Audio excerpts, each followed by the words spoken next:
you can get pumpkins at Hilgers Family Farm, but there's a whole ton of activities to do too, like the corn maze, and yeah, I'm kind of having trouble finding my way out.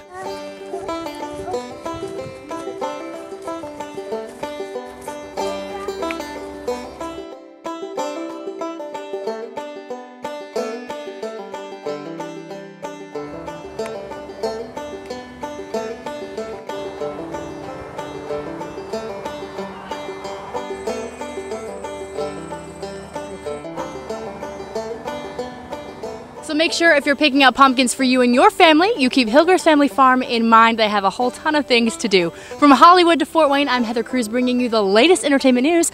Adios.